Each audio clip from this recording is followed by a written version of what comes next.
का मला नाही वाटत काय राजकारण होतं त्याच्यामध्ये. राजकारण काय आहे? असं आहे की कुठल्याही पक्षाचा एखादा कार्यकर्ता, नगरसेवक अशा प्रकारची कुणालाही काहीतरी मदत करतो आणि गोत्यामध्ये येतो, तेवढंच.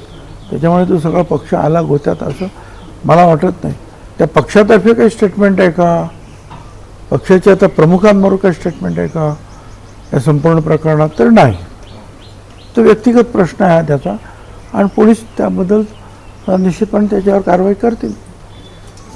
शरद पवार गटाचे जे प्रवक्ते आहेत विकास लवंडे यांच्यावर शाईफेक करण्यात आलेली आहे. त्यांनी वारकरी संप्रदायाबद्दल जे वक्तव्य केलं त्याच्याबद्दल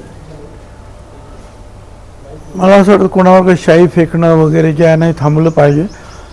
कारण कधी जर ते डोळ्यात गेलं आणि ते केमिकल जर खराब काय असेल त्या शाईमधलं तर डोळेसुद्धा जाण्याची भीती जी आहे डॉक्टर सांगत असतात. पण एक आहे की आपण सुद्धा बोलत असताना वारकरी संप्रदाय जो आहे हा फार मोठ्या प्रमाणामध्ये आहे आणि प्रत्येक ठिकाणी काही वेगवेगळी विचाराची माणसं असतात. ते तुमच्या मीडियामध्ये असतात, ते राजकारणात असतात, प्रत्येक क्षेत्रामध्ये असतात.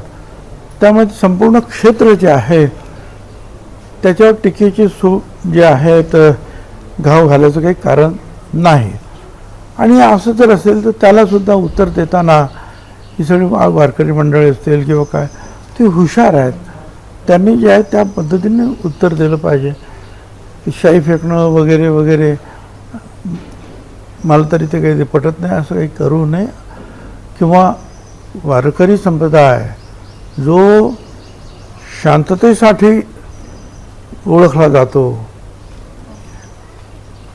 त्याने एवढं हातगाईवर येऊन अशा गोष्टी करू नयेत.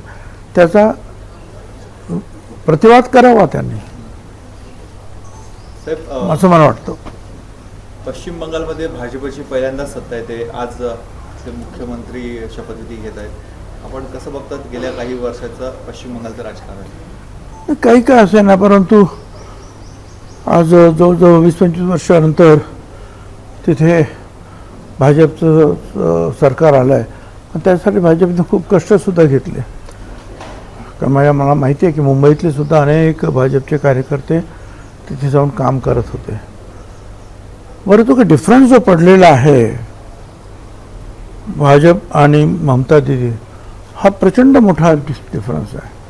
तर 10, 20, 25चा का असता तर काहीतरी त्याला अर्थ होत. पण एवढा डिफरन्स पडला डबल टिबल मतांचा ते सरळ जो आहे भाजपचा विजय झाल्यासारखा दिसतो आहे. त्याच्यावर कोणी काही बोट ठेवण्यासारखं मला वाटत नाही. पण दुसऱ्या बाजूला तमिळनाडूमध्ये मात्र एक कोंडी निर्माण झालेली आहे त्यांना शपथ घेण्यासाठी. नाही, ती कोंडी सुटली असं मी पण ऐकलेलं आहे की त्यांना बाकी सगळ्यांनी सपोर्ट केलेला आहे. त्यांचे एक लोक 2 लोक जे निवडून आले त्याच्यामुळे तो मॅजिक फिगर जो आहे तो पूर्ण झालेला आहे. आणि लवकरच त्यांचासुद्धा जे आहे TVKचा काय ना विजय थलपती यांचा शपथविधी होईल असं वाटतं मला.